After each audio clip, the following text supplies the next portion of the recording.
हम लोग ध्वनि के प्रकार पढ़ेंगे। ध्वनि के प्रकार अर्थात दो प्रकार के ध्वनि हो सकती है, सांगीतिक ध्वनि और कोलाहल या नॉइज। सांगीतिक ध्वनि या म्यूजिकल साउंड किसे कहेंगे? सांगीतिक ध्वनि क्या है? वह ध्वनि जो कानों को मधुर लगती है। हम लोग जानते हैं म्यूजिक जो कानों को अच्छी लगती है उसे हम लोग म्यूजिकल साउंड कहते हैं। मगर इसके अलावा और इसके खास बात क्या है? तथा जिसका तरंग रूप और नियमित तथा तरंग लंबाई निश्चित होती है। मगर अगर हम इसे एक ग्राफ में प्लॉट करें तो ये ग्राफ कुछ नॉर्मल इस तरह से देखने को लगेगा। ये हुआ म्यूजिकल साउंड का डेफिनेशन। लेकिन अगर कोलाहल होगा, कोलाहल क्या होगा? वह ध्वनि जो कानों को अप्रिय लगती हो, कर्कश लगती हो और जिसका तरंग रूप नियमित नहीं है और तरंग लंबाई भी निश्चित नहीं है। यहाँ पर देखिए तरंग रूप क्या है? नियमित है। तरंग लंबाई ये लैम्डा जो है, तरंग लंबाई ये हर जगह बराबर होगा, यहाँ से लैम्डा।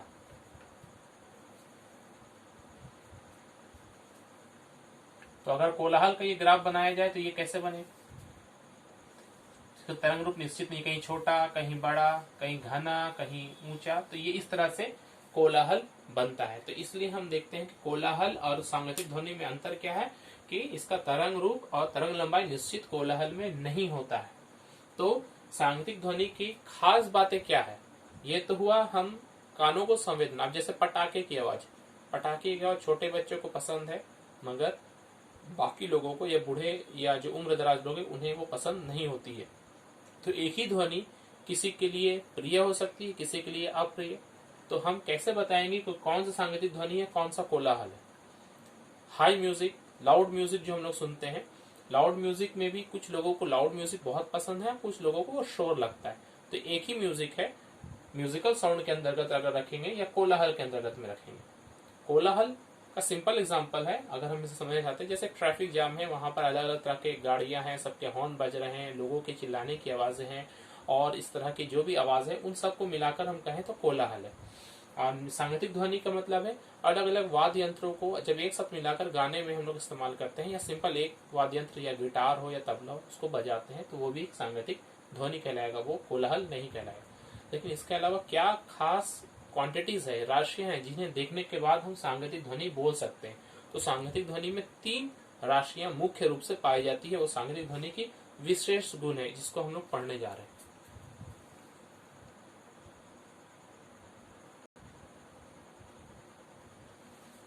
सांगीतिक ध्वनि के गुण 3 गुण है मुख्य रूप से, तीव्रता या प्रबलता, तारत्व, गुणता।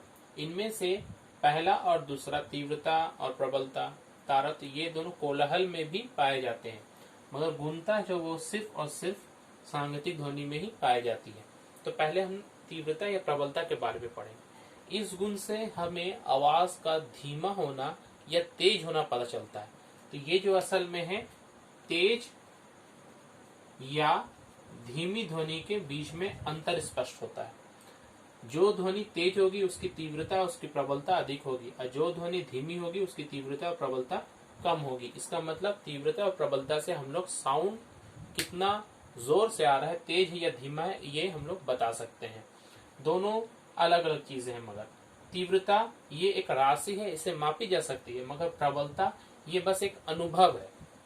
ये सुनने वाले के कान पर डिपेंड करता है कि वो किसी ध्वनि को प्रबल बोल रहा है या उसे धीमा बोल रहा है। कुछ लोग होते हैं जो थोड़ी सी भी तेज ध्वनि ज्यादा प्रबल लगेगी और कुछ लोगों को हो सकता है वो कम लगे।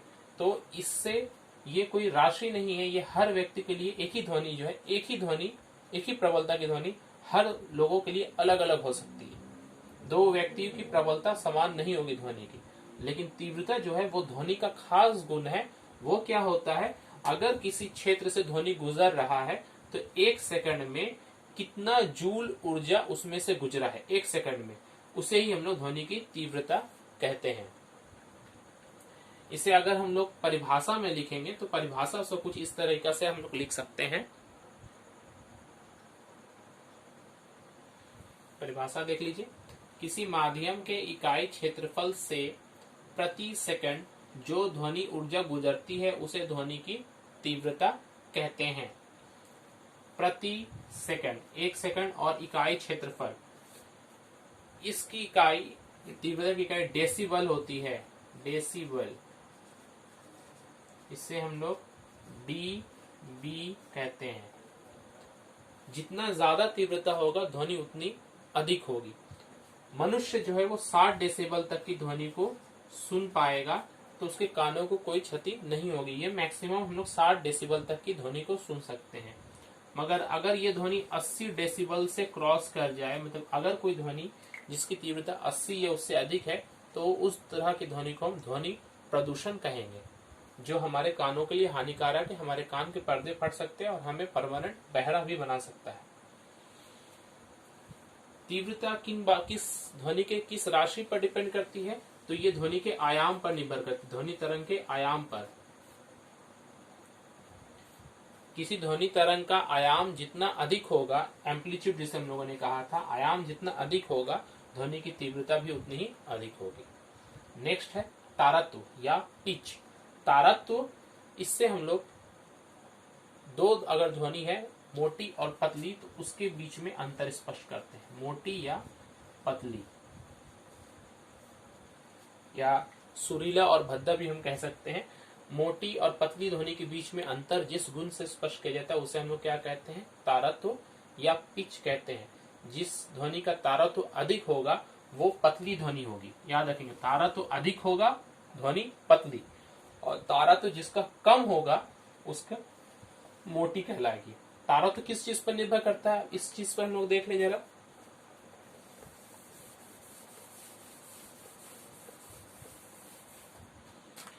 ध्वनि का तारत्व, पिच, वो निर्भर करता है, समानुपाती होता है आवृत्ति के, फ्रीक्वेंसी के। जिस ध्वनि की आवृत्ति जितनी अधिक होगी उसका तारत्व उतना ऊंचा या अधिक होगा, अर्थात वो ध्वनि पतली होगी। तो अधिक आवृत्ति वाली ध्वनि पतली होती है। अगर किसी की ध्वनि की आवृत्ति मान लेते हैं 10 हर्ट्ज और किसी ध्वनि की आवृत्ति 100 हर्ट्ज है, तो जिसकी आवृत्ति अधिक है उसका तारत्व अधिक है, और ये ध्वनि क्या होगा? पतली होगी, सुरीली होगी। जनरली क्या देखा जाता है, लड़कियों के गले की आवाज पतली होती है। क्यों? क्योंकि लड़कियों के गले की आवाज की आवृत्ति जो होती है वो बहुत अधिक होती है। आवृत्ति अधिक होने से तारत्व ऊंचा होता है और पतली ध्वनि निकलती है। क्यों? उसका भी कारण देख लें। आवृत्ति जो है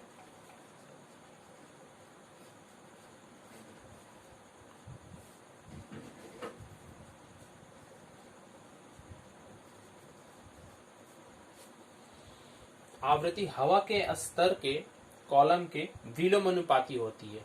मतलब जितना बड़ा एरिया होगा आवृत्ति उतना कम उत्पन्न होगा। एग्जाम्पल देखते हैं।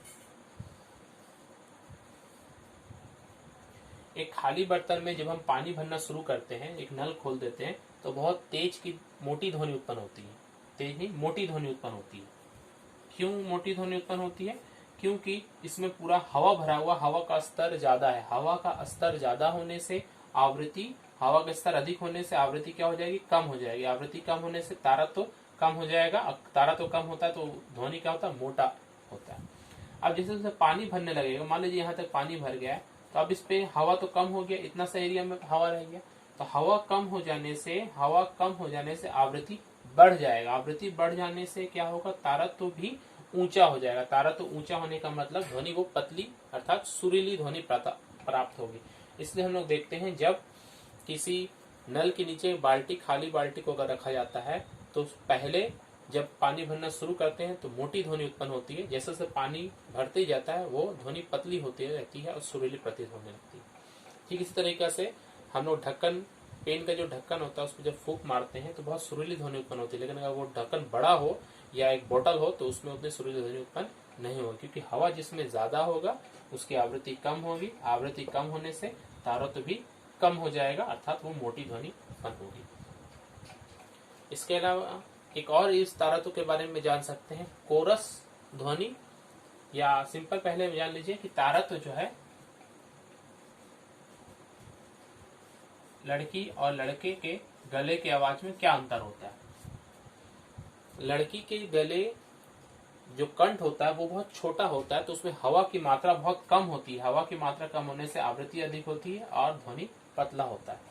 लड़के का कंठ जो होता है वो साइज में थोड़ा बड़ा होता है, जिसमें हवा अधिक होता है। हवा अधिक होने से आवृत्ति कम हो जाएगा, आवृत्ति कम हो जाने से तारत्व जो है वो ऊंचा होगा, सॉरी तारत्व जो वो नीचा होगा और आवाज क्या होगी, मोटी होगी। इसलिए लड़के की जो आवाज है लड़के का वो पतला होता है। जनरली बच्चों का क्या होता है, कंठ छोटा होता है तो हवा भी कम होता है, तो आवृत्ति अधिक होने से बच्चों का, चाहे लड़का हो या लड़की हो, बच्चे के लिए हम लोग देखते हैं तारत्व अधिक होता है और ध्वनि पतली होती है। इसके बाद गुणता, क्वालिटी। गुणता या क्वालिटी का मतलब है कि ध्वनि किस स्रोत से आ रही है, ये साउंड को सुनकर ही हम पहचान सकते हैं, ये है गुणता। गुणता से हम ये निर्धारित कर सकते हैं कि ध्वनि स्रोत कौन सा है।